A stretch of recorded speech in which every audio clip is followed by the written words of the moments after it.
It's the Tuesday trade block. What would your team give up for Milwaukee Brewers pitcher and Cy Young winner, Corbin Burnes? Let's talk about it. You are Locked On MLB Prospects, part of the Locked On Podcast Network, your team every day.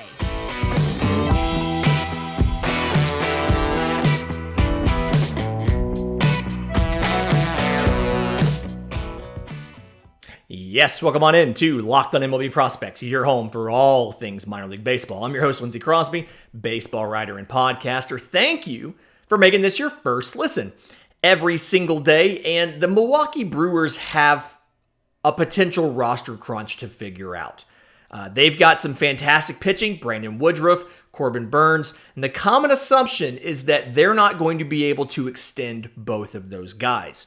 And so if they make a trade, we're going to go on a limb and assume it's going to be Corbin Burnes. It may be the other way around. I don't know. But Corbin Burnes is traded. What can you expect to get from him? So for those of you who, I guess, lived under a rock or just pay attention to prospects and not guys at the big league level, Corbin Burnes, 2016 fourth rounder out of St. Mary's College of California, which I did not know was a real school until I looked it up. He's 27 years old and was the 2021 All-Star and the National League Cy Young Award winner. Followed that up with an All-Star selection in 2022. Best year, obviously, was the Cy Young year. In 21, age 26, he went 11-5 with a 2.43 ERA, which led the entire major leagues. Started 28 games, 167 innings pitched, had 234 strikeouts, which is 12.6 per nine, which I believe also led all of baseball, to 34 walks, so 1.8 walks per nine. And here's the big thing. Only gave up 7 home runs. So he averaged 0.4 home runs per nine, or in essence, he had to go somewhere between 2 and 3 starts before he gave up a home run. 7 home runs on the entire year. 2022 took a step back a little bit from that, but still very, very good year. Actually had more games, started 33 games, which led all of baseball. 2.94 ERA, 12-8 record, 202 innings. So he eclipsed 200 innings for the first time in his career. 243 strikeouts, which led baseball, 10.8 strikeouts per nine, to 51 walks, so about 2.3 walks per nine, and gave up 23 home runs, which is just on 1 home run per 9 innings. And you can see here, obviously, differences in 21 and 22, ERA, half a run. Strikeout rate went from 12.5 guys per 9 to 10.8 guys per 9, and walks ticked up about half a walk per 9 innings. So walks aren't that bad. But the big one was the home runs. Went from 7 home runs allowed in 21 to 23 in 22. Part of that's going to be just kind of variable and random luck. And his home run rate this year was higher than normal. He had, in 2020, over 12 games, it had been 0.3. He had 30 games he appeared in all out of the bullpen in 2018, and it was about 0.9. This year was higher than what he had shown as a starter. But I think the big key to Corbin Burnes having such a great 2021 and 2022 is significantly changing his pitch mix. As he wrapped up in 2019, he had thrown his four-seamer just over half of his pitches. 52.5% was a four-seamer. And then the sinker was another 33%. So fastball, like four-seam sinker guy. And the stats on those two pitches weren't great. The four-seamer in 2019, 425 batting average against the four-seamer. 823 slugging. He gave up, for the entire season, he gave up 17 home runs. 13 of them were off of the four-seamer. So half of it, the four-seamer was half of his pitches, but almost all of his home runs. And then the sinker was a 250 batting average and a 406 slug, which is still better. Nowhere near as bad as the four-seamer, but I think he could do even better than that. So he replaced those two pitches with a cutter and a curveball. So the cutter took the place of the four-seamer. Threw it just about the same amount, 52.2% in 21, 55% in 22. and had a batting average allowed of 213 as compared to the four-seamers 425, and a slugging allowed of 335 as compared to the four-seamers 823.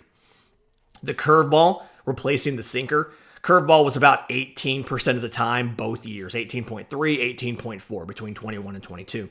So a little bit less than the sinker. Sinker was about 33%, but still, predominantly the second pitch was the curveball. Batting average allowed of 127, slugging allowed of 263.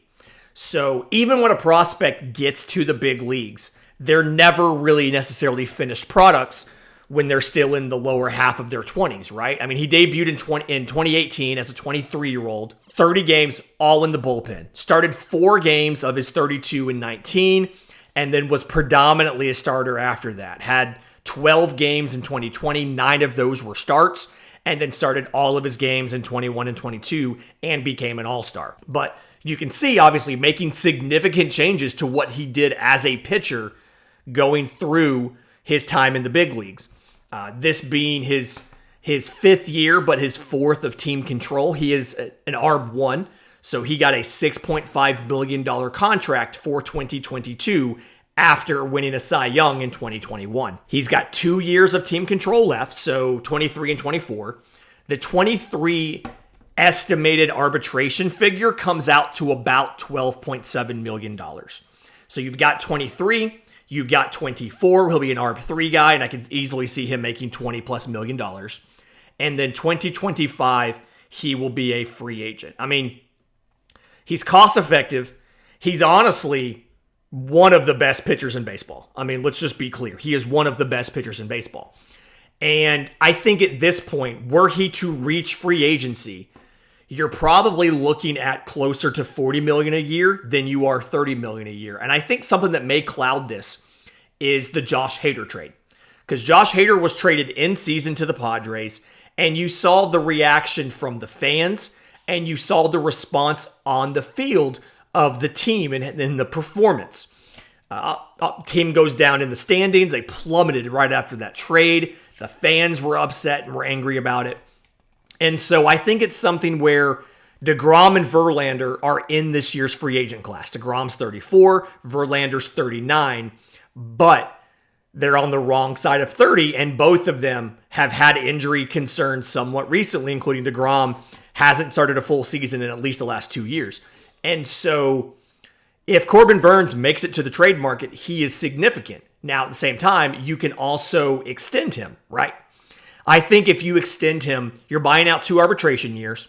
So assume that's probably 12.7 million. Assume that's probably 30 plus million of the deal is buying out those 2 years. So if you look at a 5-year, $140 million extension, you're buying out 3 free agency years at close to about $40 million per, closer to 40 than 30. And that puts him as returning to the free agent market in at age 31 or 32, enough for him to conceivably get another large contract, probably the last one of his career, unless he has a late season renaissance like Justin Verlander or Max Scherzer, where he's able to go as he approaches and passes 40. So I think if he gets extended, you're looking at something like that. But again, it's going to be closer to 40 million than 30 million to buy out those free agency years. In just a minute, I want to get over some of the proposals that were suggested by both Locked On hosts and listeners of the show to get Corbin Burnes on their team. But first, today's episode is brought to you by our friends at BetOnline. BetOnline.net is your number one source for betting football. At the start of the new NBA season, you can get the latest player developments, team matchups, news, and in-depth analysis on every game. Obviously, MLB is done. They have 2023 World Series odds out there already, but you can go out. College football is in the push for the playoff now, the last month and change of the season, conference championships, and the college football playoff. NBA just got started. Hockey is full tilt right now. So you can go to BetOnline. They are your continued source for all your sports wagering information. Live betting, up-to-the-minute scores for all those sports, and then more. The World Cup starts soon, so you can get some soccer betting, MMA, boxing, even some golf. So head to the website today or use your mobile device to learn more about the trends in action, because BetOnline is where the game starts. Okay, so trade proposals from within the Locked On Podcast Network. I put the call out on Twitter. A couple of our hosts responded to us, and I got 2 deals that I want to bring to you. One of them is a fantastic deal, but would never happen, and then one of them, I can't decide if I think it's a good enough deal or not, and I'm leaning towards not. So the fantastic deal that is never going to happen because it ends up being the division comes from our friend JD of Locked On Cardinals. He said this is a fun thought experiment. Obviously, you're asking the Brewers to trade their ace within the division to another contender is never going to happen. But if it did, here is the package he would be willing to give up to get Corbin Burnes with 2 years of team control. Infielder Nolan Gorman, who was at one point in time the number 1 prospect in the organization. Third baseman by trade, plays third and first. You saw they moved him to second this year because you have a Goldschmidt and an Arenado in your infield. And Gorman was okay. They defensive replacement for him a lot at the end of the game. Had a decent year offensively, but again, you had to pull him, and being able to move him back to his natural first or third would be welcome for a Nolan Gorman. To go along with that, Alec Burleson, number 4 prospect in the system, can play outfield, can play first base, but 2020 second rounder out of East Carolina. Guy that this year in 430 at-bats in the minors, 331, 372, 532 with 20 home runs.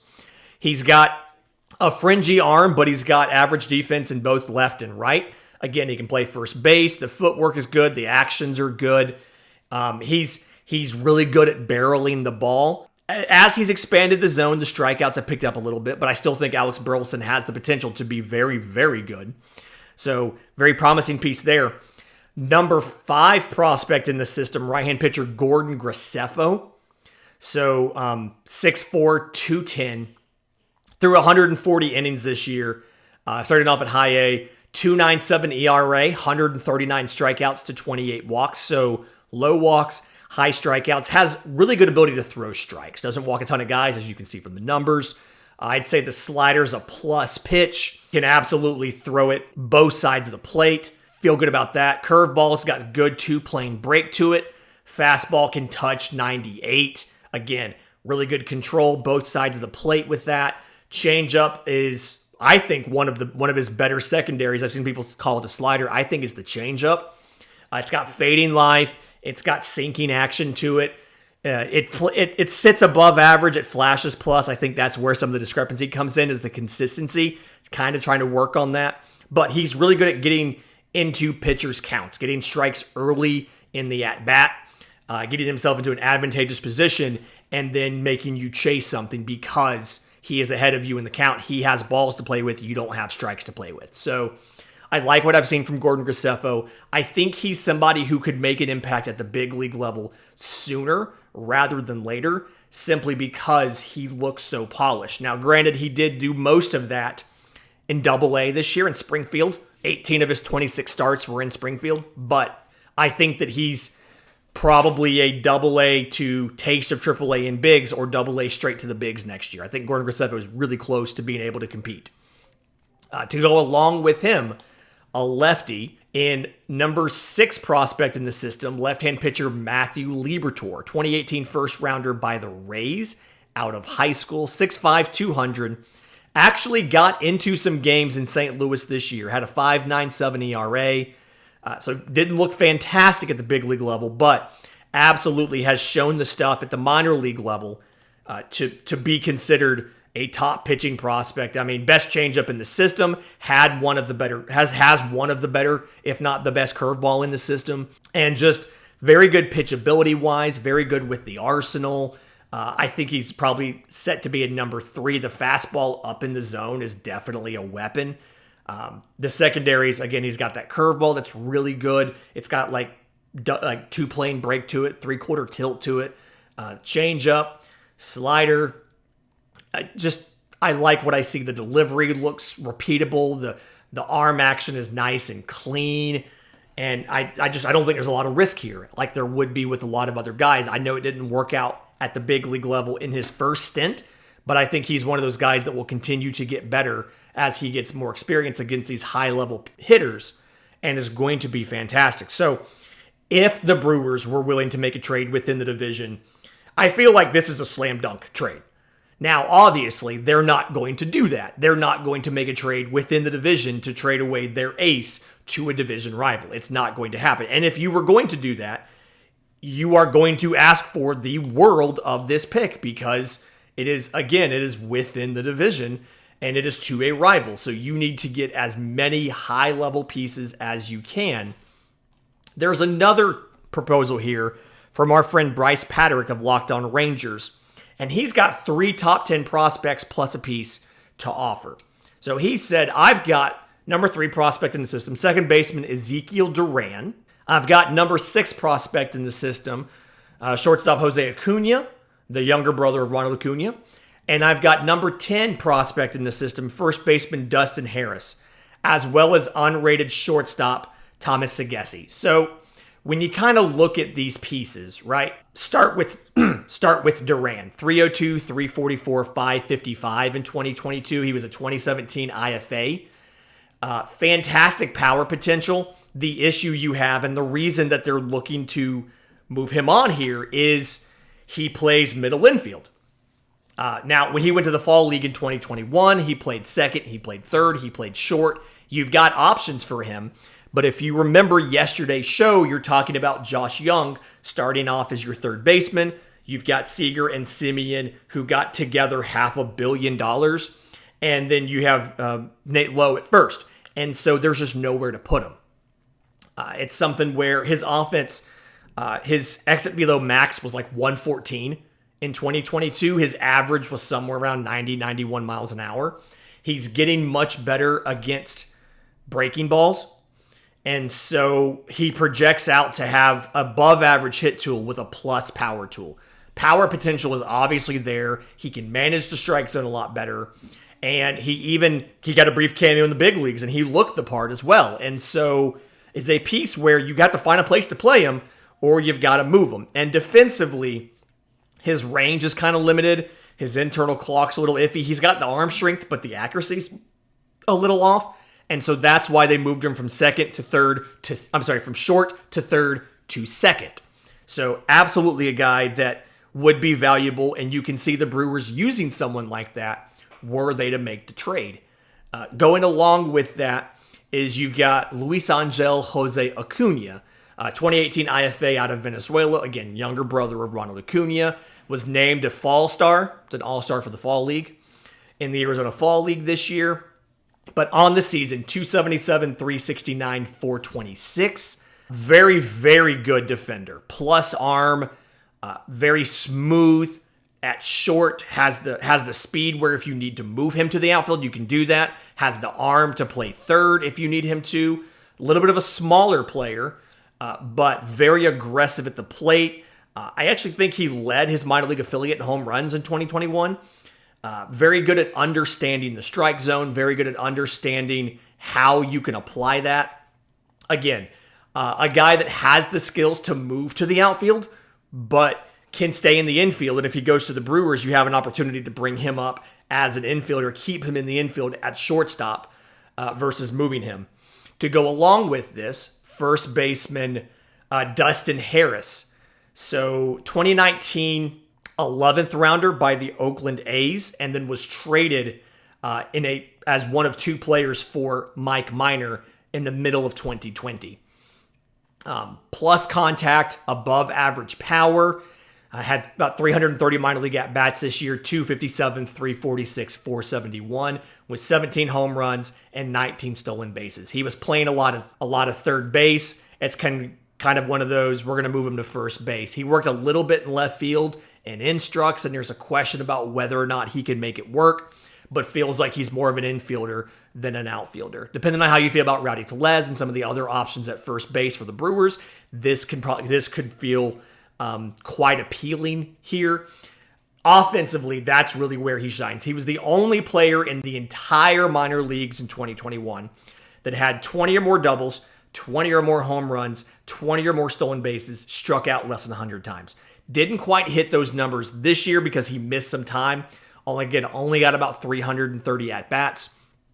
but absolutely having 90th percentile in exit velo. So he hits the ball hard.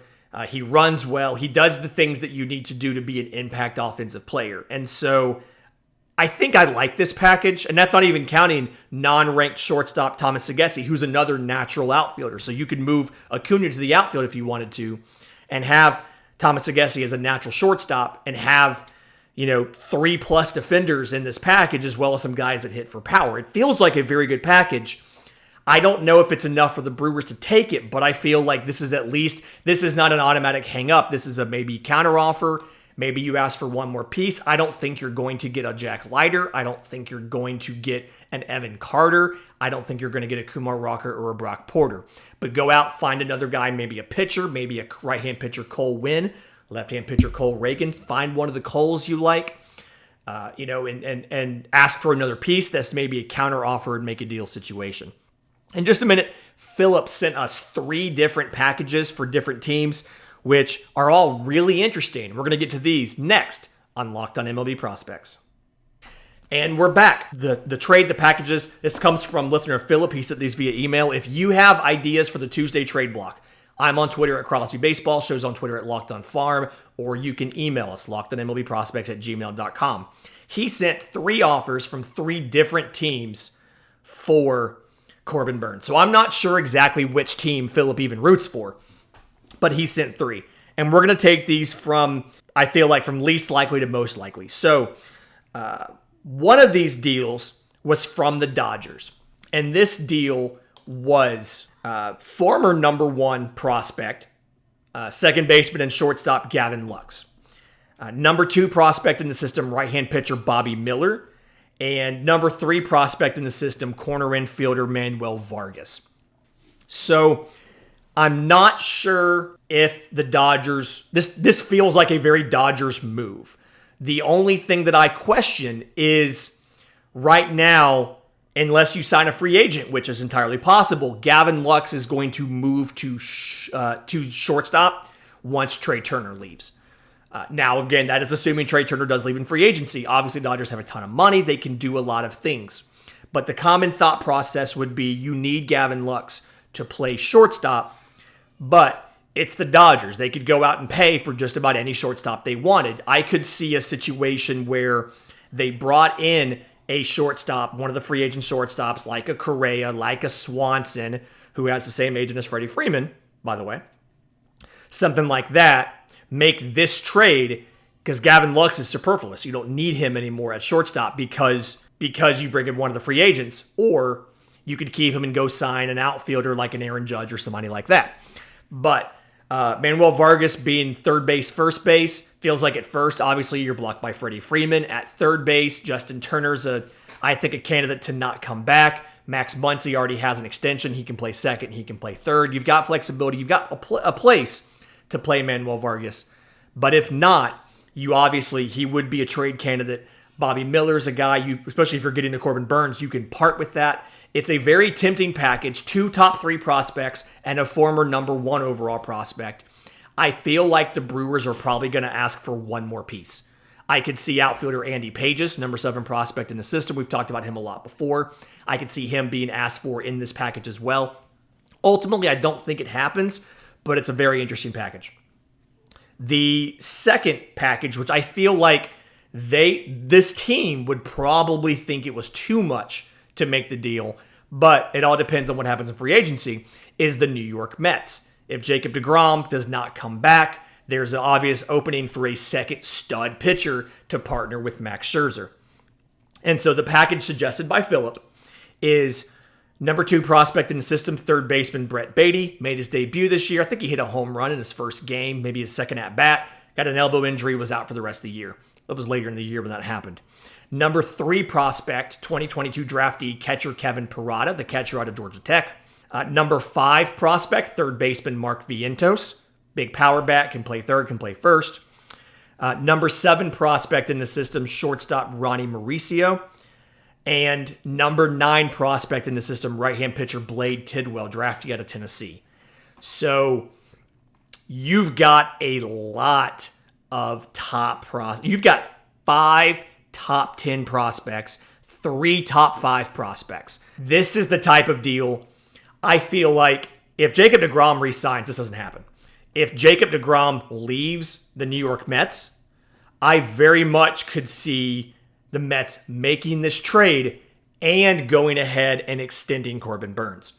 I find it very hard to think that you would make this trade and not re-sign Corbin Burnes. It feels like a lot to give up, although the Padres went out and got Juan Soto, and they haven't extended him yet, and that package was arguably just as big as this package would be. So, massive package. I feel like it's very much, again, contingent on the Mets not getting Jacob deGrom back, although with the 2 years of arbitration, I could see a scenario where you offer deGrom a high dollar, shorter contract term deal like you did with Max Scherzer, go out and get a Corbin Burnes. The Scherzer deal's done after 2 seasons. The deGrom deal would be finishing up soon after that.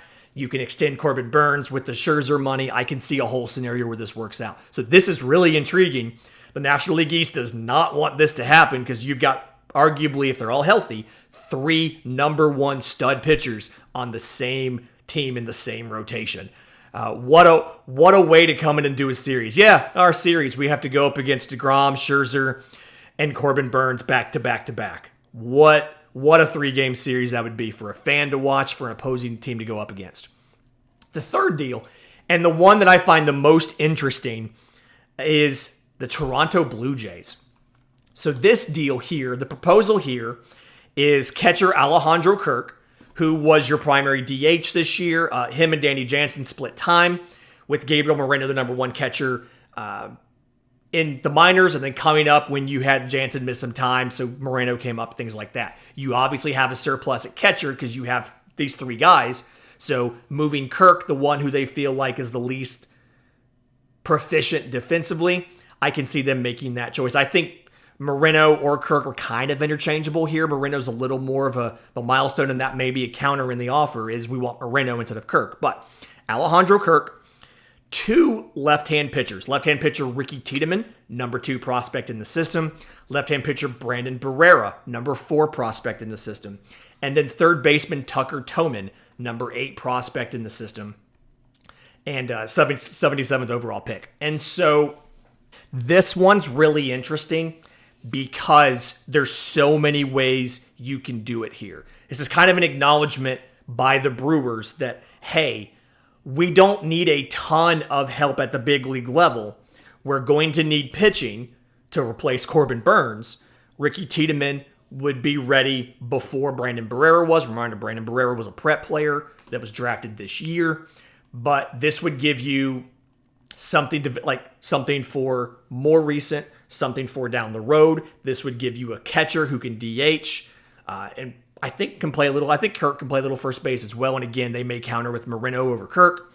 And then Tucker Toman, who, again, profiles as an infielder right now, doesn't run fantastically, doesn't have great defense. And so I feel like he might end up being better at first than third, but is very young. I mean, was born in November 2003. So still pretty young, and you have development time there. So you maybe extend the competitive window a little bit out in the future by getting younger players back in this deal. I think of the 3, Dodgers, Mets, Blue Jays, I like the Mets deal the most if I'm the Brewers. I like the Blue Jays deal the most if I'm a neutral third party. I like the Dodgers deal the most if I'm the Dodgers. Let me know which of these deals you like, whether the Cardinals, the Rangers, Blue Jays, Mets, or Dodgers. Let me know. I'm on Twitter at Crosby Baseball. Shows on Twitter at Locked On Farm. You can email us as well, lockedonmlbprospects@gmail.com. And if you have ideas for the trade block, a guy that you think could be moved or someone you want your team to acquire, go out and let us know. We'll compile everybody's suggestions and we'll make it into a show.